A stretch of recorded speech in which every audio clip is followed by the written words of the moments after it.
Се влошува ситуацијата на Балканот со заразата од коронавирусот. Во Србија речиси насекаде расте бројот на заболени. Вкупниот број на регистрирани случаи е 18.360. Инфективните одделенија се преполнени низ целата земја, а епидемиолозите очекуваат пикот да се случи до крајот на оваа недела. Но она што е загрижувачки е што сега границата на новозаболените се помести надолу.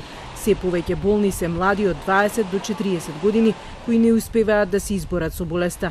За докторите шокот е голем, поради што се одлучиле да направат обдукции на починатите од ковид. Податоците кои ги добиле биле фрапантни, односно болеста со неверојатна брзина го разорува организмот. U Srbiji ima jedan dobar, pozitivan podatak. Urađeno je 17 obdukcija na pacijentima koji su umrli od virusa i tu su dobijeni frapantni rezultati da dolazi do nekroze plućnog tkiva koje ne može se ničim popraviti. To objašnjava jednu fodrojantnu sliku bolesti gde pacijent umire u roku od 48 sati. To bi trebalo naši mladi da shvate da nije to jedna obična upala pluća koja će proći antibiotici, par dana ležim kašljem pa će ozdraviti. Ne, imate veliki broj pacijenta što se sad pokazuje. Svaki dan smrtnosti umre 10, 11, 13. Oni umiru iako nemaju nikakvih bolesti pre toga, što mi kažemo komorbiditeta. Здравствениот капацитет во Србија е речиси пред колапс, а се поголемиот број на заразени е причината и грчката граница да остане затворена за српските туристи до 1 август и покрај тоа што би покажале негативен тест на корона. На Косово од денеска е задолжително носење на заштитните маски. Тука стапката на инфицирани е близу 150 на 100.000 луѓе. Во Албанија во последното деноноќе регистрирани се 117 новозаразени, што е прва троцифрена бројка од појавата на пандемијата.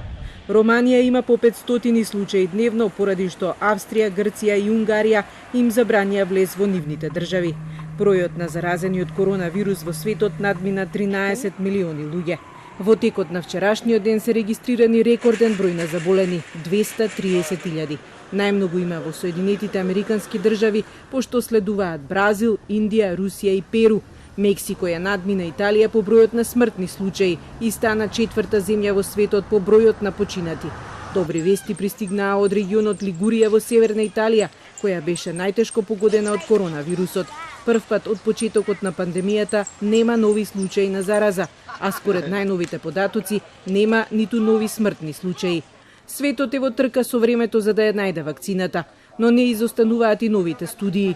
Научниците од Лондонскиот кралски коледж во најновото истражување заклучија дека луѓето со прележан COVID-19 имаат краток имунитет кој трае само 3 месеци.